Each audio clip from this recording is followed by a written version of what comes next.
Request చేసేది తప్ప, అంటే మీరు ఇష్టంతో చేయాలి తప్ప ఇది మేము బలవంతంగా చేయించేది కాదు. And we request you more అంటే ఎందుకంటే మీరు ఫస్ట్ ఆఫ్ ఇట్స్ కైండ్. ఎందుకంటే ఇట్లాంటి ప్రాజెక్టు అంటే రాళ్ళు రప్పల్లో అంటే మీరు చూడండి, ఒక వ్యక్తి ఏదో పని మీద వెళ్తా కూర్చోబెట్టి హెలికాప్టర్ రాళ్ళు రప్పల్లో ఆయన ఒక 10,000 మందికి ఉద్యోగం చూడగలిగాడు. ఒక 40,000 మందికి ఈ రోజు చూస్తే నాకు చాలా ఆశ్చర్యం వేసింది. ఎక్కడో అసలు దారి కూడా లేదు, హెలికాప్టర్ అసలు దారి ఏం కనిపించలేదు. కానీ 40,000 మందికి దాదాపు భవిష్యత్తులో ఇంకొక 10,000 మందికి డైరెక్ట్ ఉపాధి కల్పించడం, ఇవన్నీ రాళ్లలో రప్పల్లో ఇంత ఉపాధి అవకాశాలు చూసినందుకు మనస్ఫూర్తిగా గ్రీన్కో కంపెనీ యాజమాన్యానికి మనస్ఫూర్తిగా నా ధన్యవాదాలు, హోల్ హార్టెడ్లీ. అంటే ఈ ప్రాజెక్ట్ నేను ఇందాక అడిగింది ఏంటంటే, అందరినీ మా పేషెంట్ కూడా అడిగింది, అసలు ఈ ప్రాజెక్టు దీన్ని ఏం చేస్తే ఈ ప్రాజెక్టు నాకు అర్థమయ్యే మామూలు భాషలో చెప్పండి. నాకు ఈ మెగావాట్లు గిగావాట్లు నాకు ఎందుకు కొంచెం అర్థం కావడం కొంచెం ఇబ్బందిగా ఉంటుంది.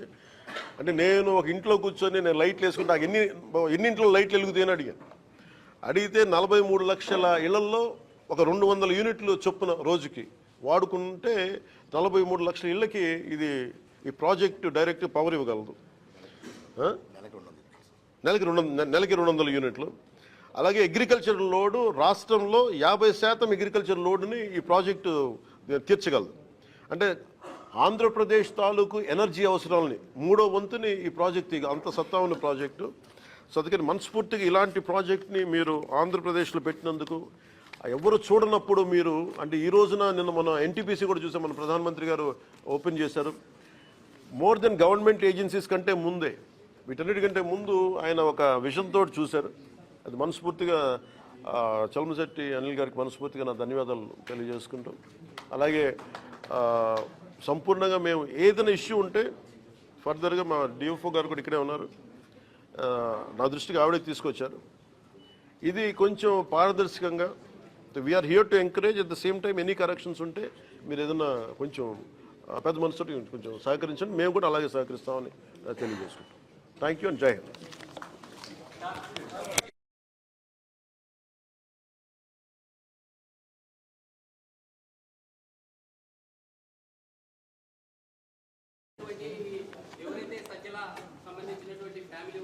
అంటే నాకు మొన్న ఒక్క నిమిషం చెప్తాను, నాకు అర్థమైంది. అంటే ఒకటి మన కడపలో ఉన్నప్పుడు ఒక పాత్రికేయ సోదరులు నాకు చెప్పారు, ఆ రోజు మీరు కూడా చూసి ఉండొచ్చు దాన్ని. ఇది నేను మొన్న కారులో వెళ్తా, మొన్న ఎంపీడీఓ గారిని దాడి సంఘటనలో నేను కారులో వెళ్తే చాలాసార్లు అనిపిస్తే,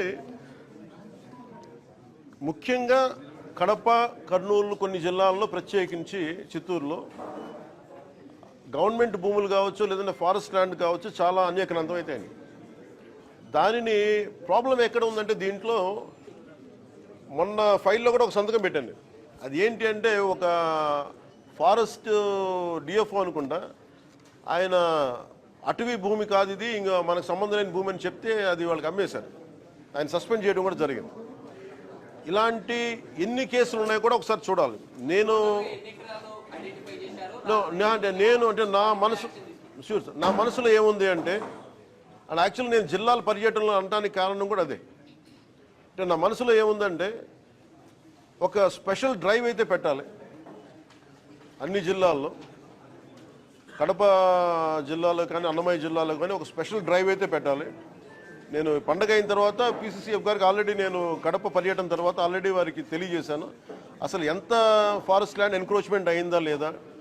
ఇప్పుడు ఇలాంటి డిస్ప్యూట్ ల్యాండ్ ఉంది, ఇది రెవెన్యూ శాఖదా, అటవీ శాఖదా, వీటన్నిటి మీద చాలా కూలంకషంగా ఒక మీటింగ్ చేస్తాం, రివ్యూ మీటింగ్ చేసి తర్వాత క్షేత్రస్థాయి పర్యటనలు చేసి, నాకు ఆ సదరు వైసీపీ నాయకులు ఎవరైతే ఉన్నారో దాదాపు ఒక 100 ఎకరాలు ఎంతో వాళ్ళు కలిపేసుకున్నారు, ఫారెస్ట్ ల్యాండ్ ఉన్నది.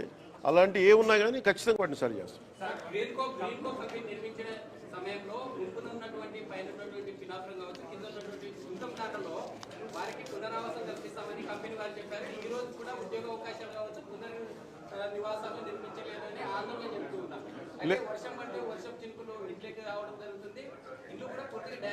లేదు అట్లాంటివన్నీ లేదు.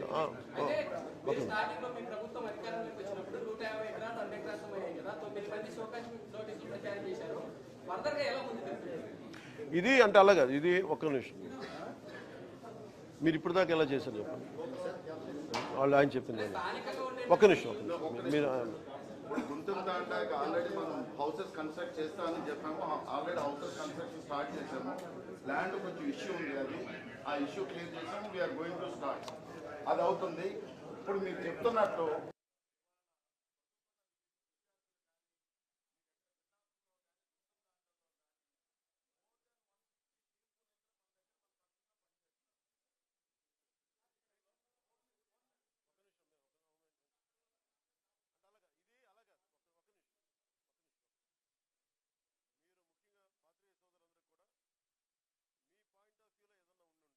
మీరు దయచేసి అది నా దృష్టికి తీసుకురండి, ప్రభుత్వం దృష్టి తీసుకురండి. It will be address, it will be sorted. Thank you.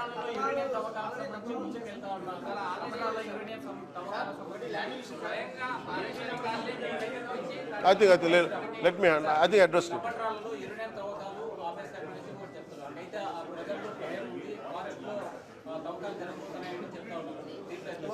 Stop చేస్తూ జీవో ఇచ్చేసారు.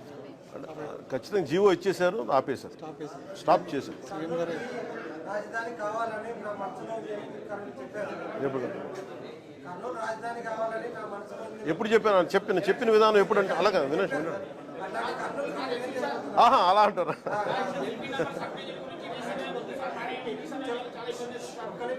ఒక నిమిషం ఉండండి. కర్నూలు అత్యంత అద్భుతమైన నగరం కావాలని దాంట్లో భాగంగానే ఒక నిమిషం దాంట్లో భాగంగానే ఒక నిమిషం మాట్లాడు. దాంట్లో భాగంగానే ఇప్పుడు ఏదైనా సరే ఒక మహానగరం అవ్వాలంటే ఎనర్జీ ఉండాలి. సో ముందు మీకే గొప్ప ఎనర్జీ ఉంది, మీ అవసరాలకు వాడుకున్న తర్వాత బయటకు వస్తాయి, ఆటోమేటిక్గా నగరాలు బాగా అద్భుతంగా డెవలప్ అవుతాయి. నాకు కర్నూలుకు సంబంధించి ఇప్పుడు నేను ఎందుకు స్పష్టంగా చెప్పట్లేదంటే, నేను మన కర్నూలు నంద్యాల జిల్లా రెండు తిరిగినప్పుడు మీలాంటి మేధావులతో మాట్లాడుతున్నప్పుడు మీరేదో నా సలహాలు ఇస్తారు, ఆ సలహాలను తీసుకొని క్రోడీకరించుకొని మీరు చెప్పండి. ఇది ఎందుకు మన కలెక్టివ్గా మనం చేసేది నా ఒక్కడే ఇది కాదు.